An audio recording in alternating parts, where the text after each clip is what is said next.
Hello, thank you for joining us tonight. My name is Jennifer Bacall, and I am in the Programs, Partnerships, and Outreach Department of the Harris County Public Library. Tonight, and this exact time, is our final author visit for our Authorama program. We're doing this in celebration of our centennial birthday, our 100th birthday, and also to share some great writing with all of you. We're very excited to have the author of the You series that has been turned into a Netflix show. And this is the third book in the series, You Love Me, by Caroline Kepnes. Hey, hi. How are you? Good. It's so good to see you again, and happy 100th birthday to the library. Oh, thank you so much. Yeah, I'm not quite that old yet. Me neither. So I understand you're going to read us a few pages from the book. Why not? Just the beginning, just for anyone who hasn't read it yet, or anyone who has and would like to have a little refresher. Awesome, thanks. I'm excited for everyone to hear your writing style in case they aren't familiar with it already. Thank you. Here we go. You Love Me, page 1, chapter 1. I think you're the one I spoke to on the phone, the librarian with a voice so soft that I went out and bought myself a cashmere sweater. Warm, safe. You called me 3 days ago to confirm my new job at the Bainbridge Public Library. The call was meant to be short, perfunctory. You, Mary Kay DiMarco, branch manager. Me, Joe Goldberg, volunteer. But there was chemistry. We had a couple laughs. That lilt in your voice got under my skin, and I wanted to Google you, but I didn't. Women can tell when a guy knows too much, and I wanted to come in cool. I'm early, and you're hot, if that's you. Is that you? And you're busy with a male patron. I smell mothballs and gin. And you're foxy but subdued, showing off your legs as you hide them in opaque black tights, as concealing as R.I.P. Beck's curtainless windows were revealing. You raise your voice. You want the old man to try out some Haruki Murakami. And I'm sure of it now. You are the one from the phone, but holy shit, Mary Kay. Are you the one for me? I know. You're not an object, blah, blah, blah. And I could be projecting. I barely know you, and I've been through hell. I was detained in jail for several months of my life. I lost my son. I lost the mother of my son. It's a miracle I'm not dead, and I want to talk to you right now, but I do the patient thing, and I walk away. Your picture is on the wall by the lobby, and the placard is final confirmation. You are Mary Kay DiMarco, and you've worked in this library for 16 years. You have a master's in library science. I feel new, powerless. But then you clear your throat. I'm not without power. And I turn, and you make a peace sign and smile at me. 2 minutes. I smile right back at you. Take your time. I know what you're thinking. What a nice guy, so patient. And for the first time in months, I'm not annoyed at having to go out of my way to be nice and patient. See, I don't have a choice anymore. I have to be Mr. Good Guy. It's the only way to ensure that I never fall prey to the American injustice system ever again. I bet you don't have experience with the AIJ. I, on the other hand, know all about the rigged game of Monopoly. I used my get-out-of-jail-free card, thanks, Rich Quins. But I was also naive. F off, Rich Quins. And I'll wait for you all day long, because if even one person in this library perceived me as a threat, well, I won't take any chances. So I play humble for you. I do not check my phone. And I watch you scratch your leg. You knew that you'd meet me in real life today. And did you buy that skirt for me? Possibly. You're older than me, bolder than me, like high school girls to my 8th grade boy, and I see you in the 90s, trotting off the cover of Sassy magazine. You kept going, marching through time, waiting and not waiting for a good man to come along. And here I am now. Our timing is right. And the mothball is reading the Murakami, and you glance at me. See what I did there? And I nod. Yes, Mary Kay. I see you. That is such a great beginning. Oh, fun. I haven't read it out in a while. And of course, I'm a little biased as a librarian, but it was a great character development. And thank you. Well, yeah, fascinating. I mean, it's always fascinated me since I was a kid that you're in there, and that the way it's open to the public, and you know, it's that direct communication and helping people with something as personal as books, right, which can relate to any part of life, you know, fiction, Yeah. fiction, like good things going on, research for a wedding or bad things. And Definitely. No, that's great. And it's neat. Like when you say, I see you, it's like, I felt like that was also you, the author, saying like, I see this whole field of employees. So I know we're going to get a ton of questions tonight. So I'm just letting the audience know, please type any questions that you have in the feed on YouTube or on Facebook, and we will get to as many as we can. And we also are giving away several copies of your book tonight. Yay. If you're interested in winning the book, which why would you not be, go ahead and follow along in the Facebook chat, because there'll be some like little game, I think, of how they're going to give out the books. So we got our first question already, and this is from Emma. And she asks, were there any books that inspired the You series? Ooh, Emma, not directly, like not individually, but I've been a passionate reader since I was a kid. And like, I think of Are You There, God? It's Me, Margaret. I've always liked that kind of intimate writing that Judy Blume did. Those books when I was a kid that made me feel like this is me. I love this direct communication.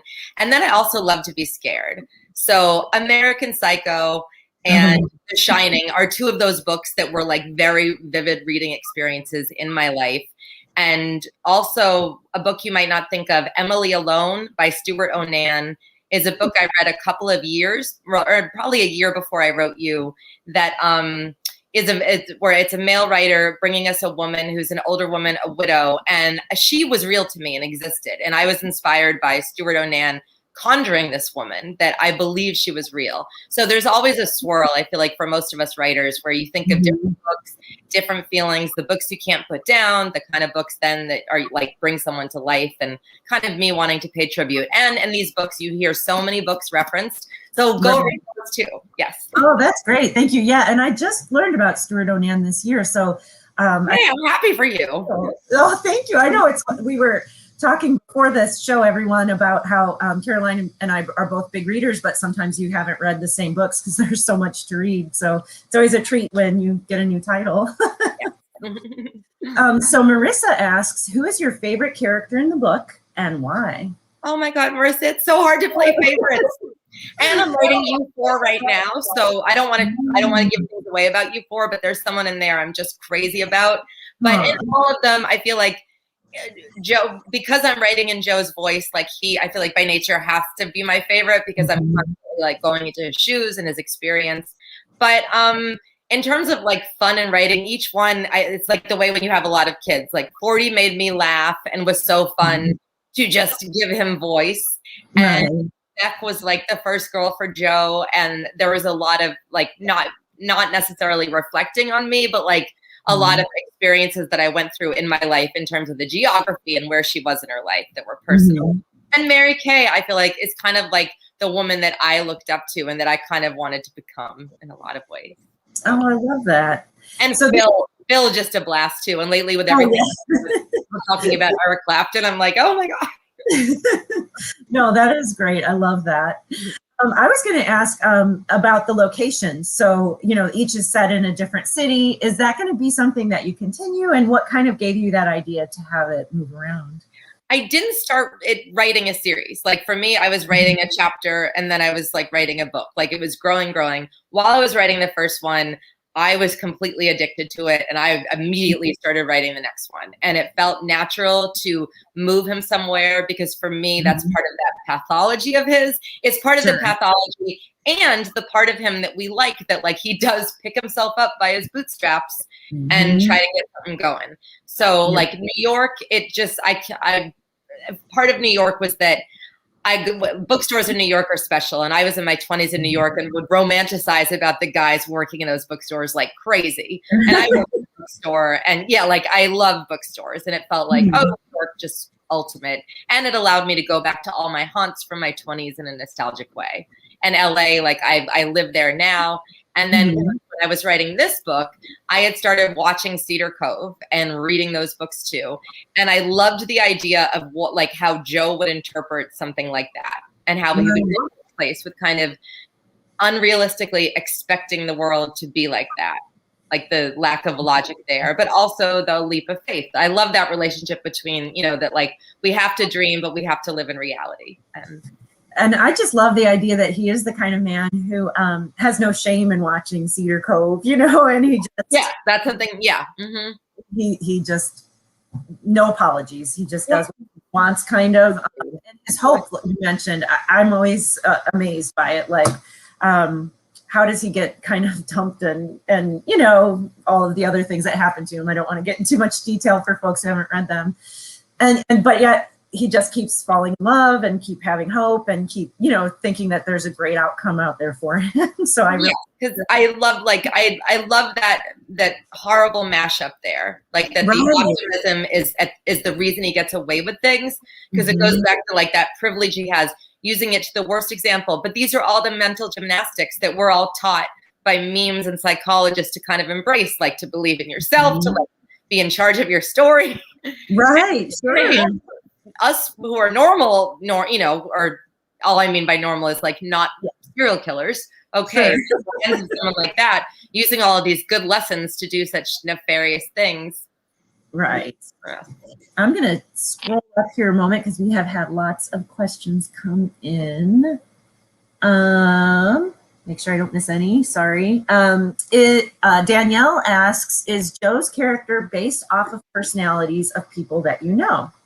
Danielle, thank you so much. I love that question because I'm happy to say no. Like I've gotten this question from people like, is he in real life? Like, I won't tell anyone. I'm just curious. I'm so happy to say no. And it always sounds a little weird, but like part of it, my dad had died, and he definitely has a sense of humor and a desire to consume lots of different pop culture. And my dad was a man a lot like that. But again, like that ends there. So. It's only one little good trait, right? Amanda Jane asks, what made you start writing, and how close is the TV show to your book? Oh, writing. I've been writing since I was a little kid. It started for me, like I had a dollhouse that I loved, and there was so much going on that it was like I wanted to start writing things down so I could keep track of them. And I noticed that like there was a room that was kind of like an attic, and someone was always trapped in there. Nothing good was ever going on in there. And as a kid, I remember feeling self-conscious, like, oh, I could make that like a fun place, but no, I always make it like. So I've just always liked to imagine dark stories. I have an overactive imagination. I scare too easily. It's always been comforting to me to like channel that energy into making stuff up. And the show, what was the question about the show? The show is asking how close the books are to the season. Oh, for me, they're different by nature, because the books, like they bring you directly into his head and you stay there on every page and every second. And in the show, just by being a TV show, you have scenes where Joe isn't present. So it's like a different way of telling the story. And it's kind of like you change one little thing and then a lot of things change. So I've heard from people who read all the books, then watched the show, people who watched the show, then started reading the books. They're just different enough in a good way that I think it's a fun game to play. Oh, definitely. I feel like you have to marry them together, to get the full experience. And I can't wait to see what they do with the next season as well. Yes. Now we have Dawn Duffy, and she asks, after writing one of the books in the series, do you need to take a break? So much happens and they get quite dark. Hi, Dawn. Yes. And within the writing, like I write, and like I call parts of each book chunks. So like last week, I kind of got there with a chunk, and then I take some time off because I start like I get so excited. Like there's a death in one of them that I was like, by the time of working on this chunk for a while, in my head, I'm way too excited. I'm thinking about it all the time.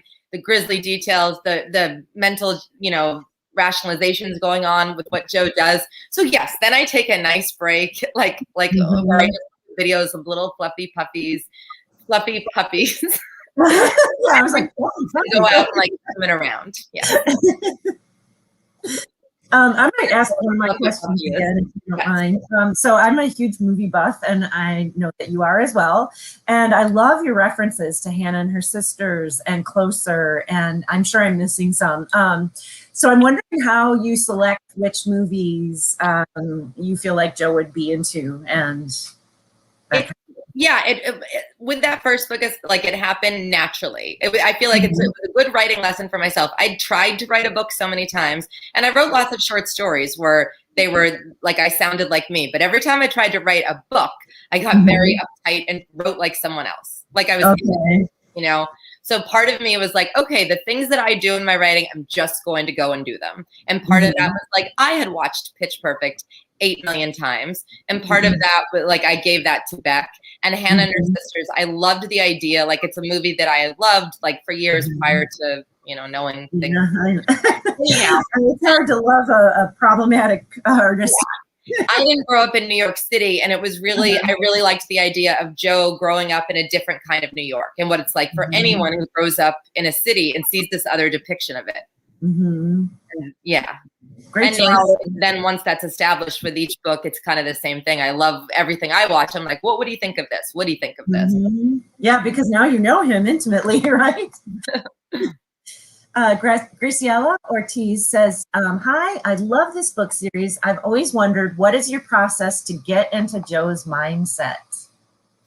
Hi, Graciela. I hope I'm pronouncing it right. No, I'm sorry if I said it wrong. Name's stressing out. It takes me like on the long term, I write a draft that in the moment I think is the book. You know what I mean? Like I'm convinced that this is it. This will be the first time in the history of the world the author writes only one draft. And I send it in, and then I kind of calm down, and I realize, oh, I was figuring it out.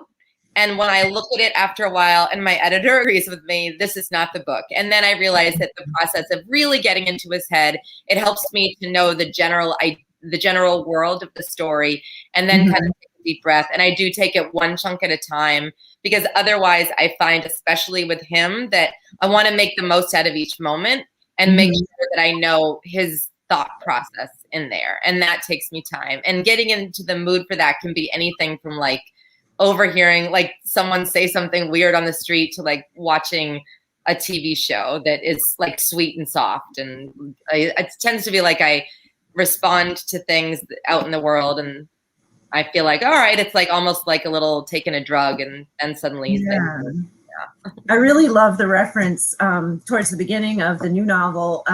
When Joe first meets the librarian, he talks about how soft and comfy she makes him feel, like a cashmere sweater. I thought that was so cool. Yeah, I mean, that's part of my, like, it wouldn't be fun in these books if he was just strictly out for blood. I like him constantly reminding the reader and himself that he considers himself the biggest victim of all. It's not whether or not I agree with him. It's like wrapping my head around that mindset. Oh, that's neat. Emma wants to know when book 4 will be in stores. Oh, Emma, my God. Like, I wish I knew. I can tell you I'm feeling really good about it. Like, this is the second half of the year tends to be my really, like, good writing time. So I'm hoping, like, I don't have a publication date. I just know that it definitely will be. And she also mentioned in here, I see a couple comments later, she says, thanks, Caroline. P.S. I graduated from Barnstable High this year. I'm a Cape Cod local. Woo, congratulations. Yay. Angela Martinez asks, would you ever consider leaving behind fictional serial killers to write a true crime? Ooh, no, I mean, I love making things up. I love the freedom in that. Like a good example of that is parts of every book where part of what I love is going to the place I wouldn't go, and the freedom to do that, to like change my mind. So yeah, so the facts would just mess it up. One of our YouTube viewers, looks like Miho, asks, what motivated you to change your career from a journalist to a novelist? Oh, did you say Miho? I think so. M-I-H-O? Okay. Hi. Wow. I always wanted to be a creative writer, and I always wrote short stories. And for me, for all aspiring writers out there, whether it's short stories, whether you're working on a long thing, I just say, just keep doing it. And you just keep doing it. And I had this and I loved being a journalist because I learned so much about deadlines and editing and being given the red pen, no, this is, go do it again, go try it again. And I apply those things to my writing all the time. So it was always a dream. And before I did book writing, I wrote for television, and I'm glad I had that experience, because that again is similar to why I love fiction, that on the page you can go anywhere with no consideration for the, for the logistics of how to shoot something. You can put them on a boat, at a moment's notice. And when you're working on a TV show, you can't just put them on a boat. Right. Yeah. No, that's really neat. So a Jennifer that isn't me, although I would ask this question too. Can we please get a Joe in Houston book? Or he could relocate to Galveston on our beach. Jennifer, you never know, because I don't know if you know the show, The Client List, but they go to Galveston. That's one of those things, like when you ask how I get into Joe's head, that's something that I watch a lot when I'm stuck. Okay. There are 2 seasons of it. But it's a strong protagonist with a strong accent that I love to hear, and like that relaxes me, but also everything is very much from her perspective, like in a way that like she's held up, that fascinates me. So you never know, because like that's, Joe could watch The Client List, and he could get inspired. You never know. Jake asks, does Joe Goldberg have an official age? So this is one of those things, he has never said it. And I always go with that like, to me, he's in his late 30s, early 40s. And I'm also really bad at dates. And Wendy Hurd, an author, tweeted something really funny about that I just saw, about like being asked about the timeline. Like, I don't know. So that to me, like his mother wouldn't have held onto his birth certificate. And I think it would have been one of those things that plagued him. Also, he wouldn't tell the truth about it. No, that's true. And he looks young when he wants to, and looks older when he wants to, and he likes the Indian vibe anyway. So I'm sure. Let's see. This is a question from YouTube. This is Sandra. What character do you relate to the most? Oh, Sandra. Oh my God. Well, in this book, I relate to Mary Kay, I guess, because I feel like, oh my God, in her position, like how exciting to be at a job and someone like Joe goes to work there when you kind of like, you haven't had someone like that to work with. So I understand how she handles things. And then like the hardest thing about writing these is that I do a lot of the time relate to Joe and his, like, he takes things to a level I don't, but his observations, like when, even in the first book, when he's upset, seeing how people treat each other, it's don't kind of hack into people's phones, because then you might see a lot of bad behavior. Oh yeah, definitely. We have a new one. Jennifer S. asks, is Joe getting less murdery in You Love Me? I feel like he is softening. Well, yes. This is part of what was fun about having him relocate somewhere. And I gave this a lot of thought, of that he's not being good because he thinks he did something wrong. He is in a different situation. Like, he had a wealthy family on his side. Now, not that he holds himself accountable for the crimes he got away with, but in this way, he does live in reality. He's very aware that without that family there to back him up, he might be in prison for the rest of his life. So I liked being required to soften. I also liked exploring the power of what he can do with that softness. And that's kind of what the book is about, that there are many ways to destroy people's lives that aren't necessarily like involving a knife. Or drowning, or maybe other things. So I had a question for you about some of the books and authors you reference. So I had never heard of Paula Fox, and I only got a couple of her books, and I was wondering if you could talk a little bit either about her or any of the other, authors or books you reference, and kind of like what they meant to you and why you chose those specifically. Yeah, Paula Fox. Well, the first book of hers I read was Desperate Characters. And I remember being young and feeling simultaneously like, I love that book so much, but also like, I'm not a writer. Like this, like whatever this is, like I can't even maybe do, like, I love this. And I talked about it with writer friends a lot, who there was just some kind of magic in that book that like brought out strong emotions in people. And it stayed with me that way. And I love her book, The Western Coast, which is a much longer book, and it's California, early part of the century, and that's magical reading. So probably like, I love that. Like, I feel like each writer has their own kind of magic, and her kind of magic at that age in my life, like, just meant a lot to me. And to this day, like, I'll pick up a few pages of one of her books, and you know how when you read a book like that, you can remember where you were. Oh yeah, in your life.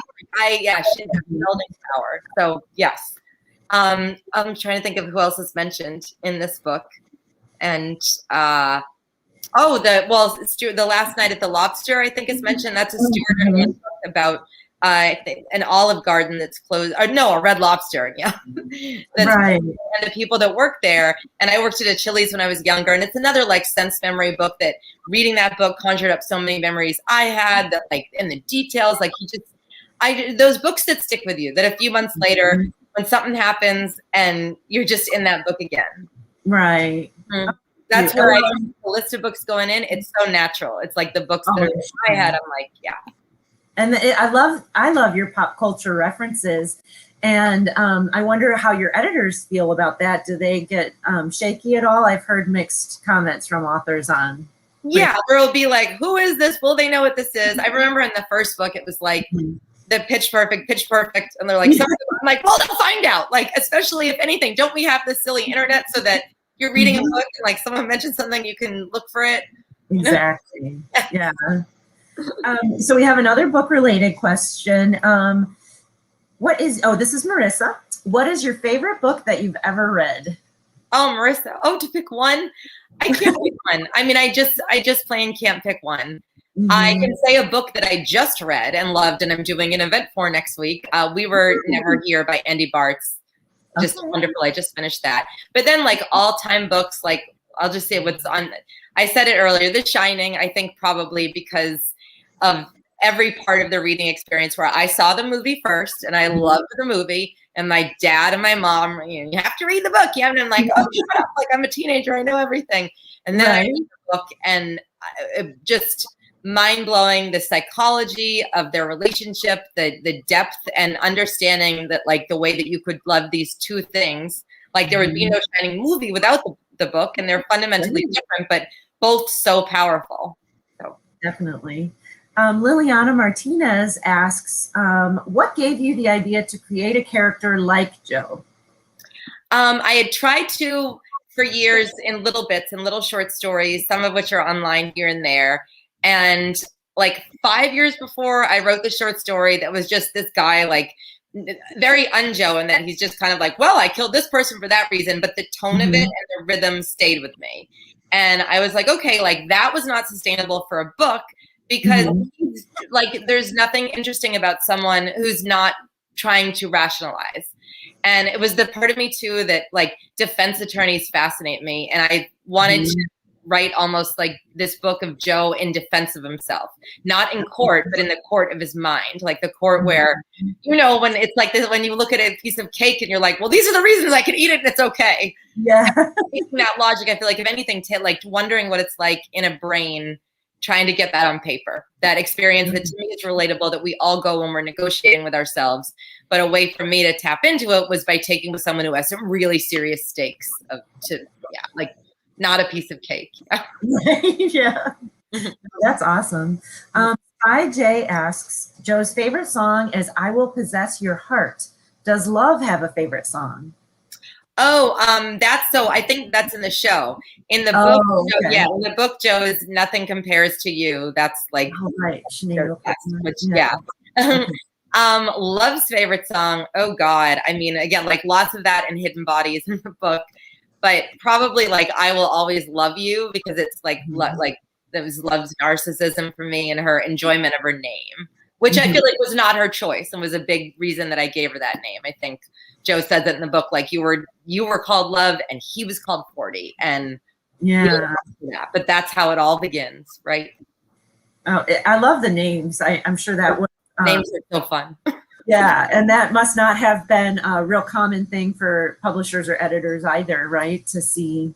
No, but I like when you have like some good editors on your side, like believe you're crazy and don't ask what is the green pillow. They're just like, okay, like I'm right kind of backwards where a lot of times I put things in before I understand why. Okay. So with it, so in the first draft, I'm like, I know that makes no sense, but it will. And then later, I'm like, oh, yeah, that's what it was. Yeah. I wanted to ask also, because there have been a lot of questions about kind of the show and the books and the difference, if you could share a little bit of the experience of maybe when you first heard it would, be made into the show, how yes, felt when it succeeded and all of that kind of thing. I was in the grocery store and I was so excited.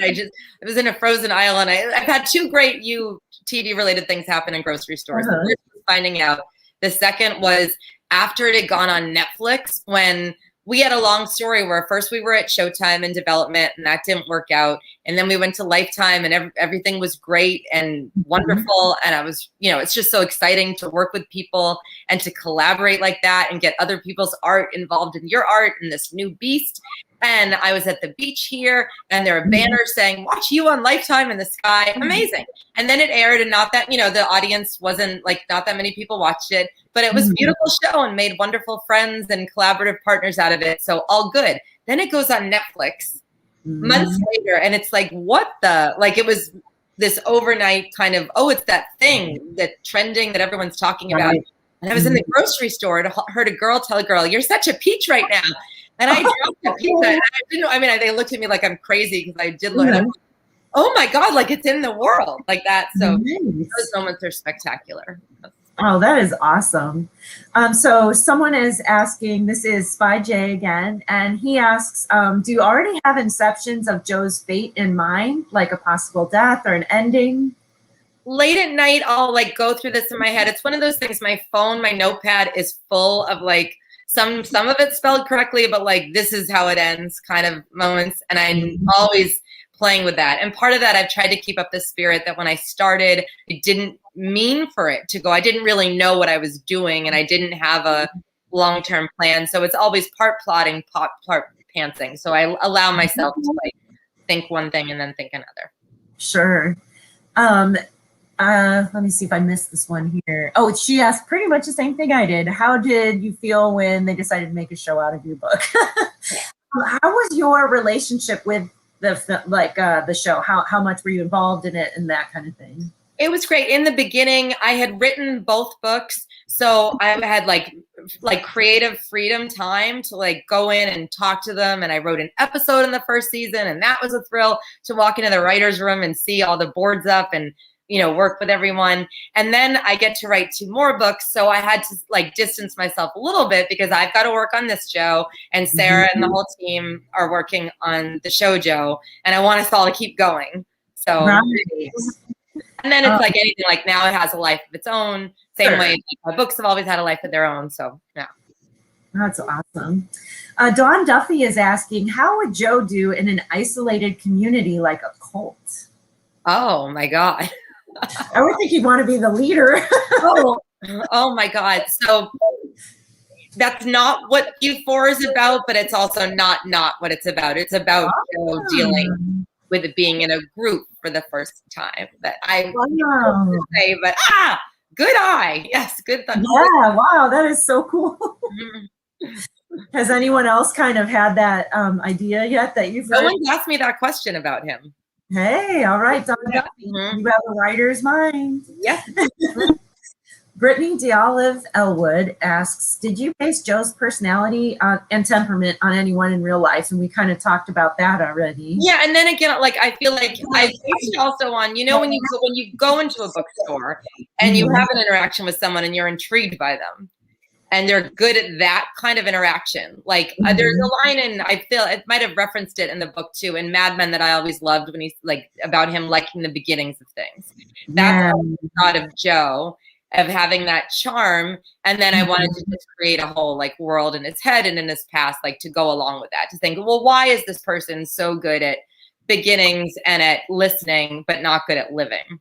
Right. Yeah. No, I think that's such an interesting perspective. And I think that goes back to the hope as well, right? It's he knows, he kind of rushes the ends of certain things so that and he wants it to be the end. But at the same time, he's a really good listener.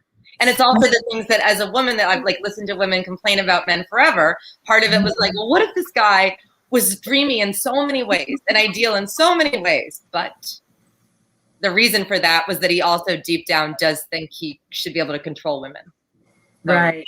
The paradox there. Yeah. Now, did you need to do research on serial killers or I don't know if you'd say mental disorders or anything like that? Over the years, I've always read you know what? Whoever asked my favorite book of all time, I'm going to go back and add In Cold Blood into that. That's a book I read in high school that had a really lasting and that combined the journalism and the art of the prose and just hooked me in every possible way, scared the hell out of me, inspired me. Yes. Yeah. But I've always been interested in that. So I've always read about that all of that naturally. And then when I was in high school, I got to go to Yale for a summer to be like a student, but studied in a psychology class where it was all the darkness, like extreme darkness of the human spirit, looking at case studies. And it's always been interesting to me, and it's always something I've come back to in life. So that's neat. Here's a great question. I love this. This is Spy J again. And they ask, do you have plans on using Mr. Mooney again? He is a favorite of mine. I love Mr. Mooney. Yeah, thank you. Yes, I think about it. Like, we'll see. I don't know if you can answer this without it being spoilery. Was there any character that you hated to give the fate to that they received? I'll put it that way. Oh my God, no, all of it. That's what's so heartbreaking about this, and where I write the books in chunks, because it's really devastating. And my mom reads everything and like proofreads as I'm writing, and every time she's like, "Well, I don't see how it's going to go on without this person." I'm like, "Oh, I can ask." No. Yeah, so it's always really heartbreaking. Like, to me, like they wouldn't be interesting enough to, like, the kill wouldn't mean anything if they weren't interesting to watch them interact in the world. So yeah, every single one. And then that's another interesting thing about the show when it started. And I remember when they cast Shay Mitchell as Peach, and I'm like, well, now she's not gonna kill her. They're like, that's the story. Like, she's going to die. I'm like, right. So good. Like, yeah. So yeah, it's when in books, like, that like anyone can always read that path. You know what I mean? Like, and you could go back and write like before scenes or mention them, but yeah. Sandra Martinez on our YouTube channel is asking, is this the first time one of your books has become a show? Oh yes. You was my first book. I ghost wrote a couple of books before that, but yes. So first book, first show, like, eternally grateful for that and spoiled. Oh, that's awesome. Selenia Paz asks, who was the character that was the most fun to write? Oh God, the most fun. I mean, probably like over all the books, like 40, just like it was the Taco Bell of it. Something like, I don't know. And then like, I guess each book I feel like there's Seamus in this book. Just last, like, I tried not to overdo it and do that much with him, but it was a fun like treat for me. I have pages and pages of description of him, and yes, but in every book, sorry, I didn't cut you off. Oh, sorry, yeah, but Seamus 40, I love that type. Yeah. Oh yeah. How did you come up with your Seamus Cooley? I love that character as well. I didn't mean to cut you off. No. Oh, I loved the idea. Like, I watch Food Network. I love diners, dives, and drive-ins. Yeah, I know. That's when there are those families where imagine, like, you're born into this family and they've had this barbecue place for 50 years and you were born before you know, like, you're stirring the sauce and working there and it's all lined up for you. That life fascinates me, when you're like, something's waiting there for you. So you don't, not set up for you to kind of go into the world and explore. Like, I think there's a lot of great to it. There are people totally happy with it. And then there are people who maybe it's not maybe it's not the life that their personality type was best to deal with. And that's how I think of Seamus. No, that's neat. Yeah, he was a really interesting character for sure. So Danielle asks a question we kind of answered, but maybe you have, something to add. What made you decide to write in this genre? Well, I didn't know what it was like. I remember them saying, this is a thriller. I'm like, oh, okay. Like, I have always been a voice writer. Like, I've published many, many short stories, and I always went with a voice in my head. And that's just like, that's what I look for when I'm reading. And that's what I look for when I'm writing. Like, is this voice kind of hypnotizing me? Am I in it? Am I compelled? And yes. There's a real specific question here. This is okay. And he or she asked, this is specific, but I've got to ask if you remember, how long did it take you to write Joe's text message to Mary Kay pretending to be Miranda? And I'm not going to finish the end of that sentence. Oh, yes. Okay. So that scene, yes, that was a monster with a lot of rewriting, because originally, like, I don't know spoilers, but I'm like, okay, if you haven't read the book now, mute for 1 second and I'll go like that when it's done. Yes. If you have read the book, stay. So Originally, I wanted Joe to let Melinda go. I desperately wanted that. I loved the energy of that. I wanted it, but it was like, no, that was me projecting myself onto the character. So I wrote that a lot because I wanted it to be Joe building her escape. Then, of course, it wasn't, and I accepted the reality of what Joe is. But such a good question. Thank you for that. Isn't that a fun question? Yes, I love doing that. I love when Joe is doing someone else's voice. Oh, I was going to ask if that, because that's been throughout all of the books. Yeah, it's the most fun because it's like the like leapfrogging of imagination to imagine Joe imagining what this person would say to this person. Like, that's my crack. Yeah. It's interesting too, who he sees the best qualities in and who he sees the worst qualities in, when we probably know as readers that they're all about the same amount. Yeah. That's my thing, that like no one has no secrets with anyone in their lives, and there's no such thing as a perfect marriage. And that was my thing, that these people, if he'd never gone there, they all pretty much would have gone on. It's not to say they would have lived their best life, but it's like, no one lives 100% their very best honest life. And he's such a judgmental. He is, isn't he? Oh my God. Kind of pompous in a lot of ways. Oh yes.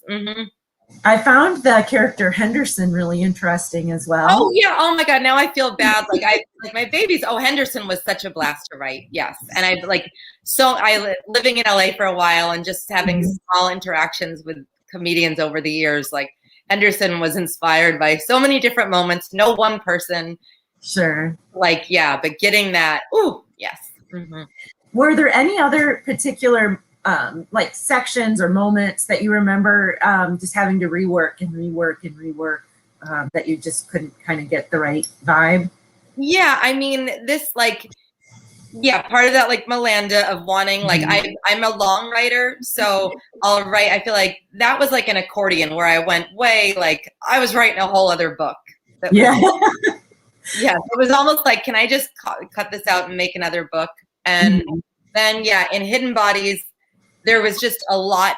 Hidden Bodies has a lot of places. So this book too, I was like, okay, I like to go places, but I'm going to try and stay like a little more here, because once you travel and it's someone like Joe and the tendency is to notice every little thing and make it everywhere, it becomes, headachy. Oh, definitely. A question. Joe and love parts in here were, those were intense. Yeah, thank you. Jennifer asks, what inspired you to call Marianne's daughter a meerkat? I can't wait to hear Penn Badgley say that. Yes, the meerkat, I always feel a little embarrassed because I'm constantly like, well, I watched this TV show, but I like watching those meerkats. And I liked the idea of Joe assuming that she is busy in her own meerkat world. And I didn't want it to be like over the top there, but I liked like him just assuming that, she's like, that's what kids are, that like the adults are in the way. She literally bumps into him, moves on, because that's what I like about those meerkats. They're busy with their meerkat lives. And for me, it was just like the way certain people like move swiftly. And I wanted that, like the way that feels, like not like just moving along, but she's zipping. Sure, definitely. No, I think that's a fun reference. Yeah. Megan wants to know if Peach and Meerkat would get along in an alternate universe. And then she says, for example, Meerkat as Peach's assistant. Oh my God, Megan, can I go write that? Yeah. Oh God, yes. I love that idea. Oh wow, yes. So when you come up with I think that would be a very, very good two people to pair off together, to work together. And I'm going to throw out another one that I know you mentioned that book 4. Did you say it's already complete, or it's? Oh no, I'm working on it. Okay, it's in process. Do you work on one book at a time? Are you a multi-writer? Like I'll write a couple of. I wrote a short story for an anthology that's coming out later next year. But I'm when I try to do other things, it doesn't, because I find that like I'm holding back because I'm putting everything into this. Right. Sure. And then for our final question, and you gave us a couple of book recommendations already, I just wonder, I always like to give authors a chance to do a shout out for a special book or author that other folks may not have heard of, or, you know, have had access to. Yeah, well, there are so many books out lately. We're just saying this. Just One by Lindsay Cameron is a book that was just out yesterday. And it's one of those books I sat down, I had like marks on my legs because I couldn't. And it's really funny. Like, I have a soft spot for a book that makes me laugh out loud. That book was like funny, sick, great. Like, she has a legal background, so it's all very accurate about that stuff. Like, I just love that little book, and it was out yesterday, and you'll tear through that, and you'll have such a good time going in there. Yes. And A Good Man by Ani Katz is a book that I think people, like, I always want more people to read that book. That was out a couple years ago. Awesome. Oh, thank you so much.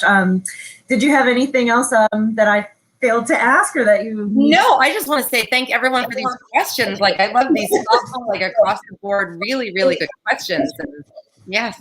I know, it was so fun. It's neat to hear all of the things that people get out of the work, you know, and having, even though I've read that all as well, it's like, oh my gosh, I didn't never think of this, and I would have never thought to ask that. And it makes it.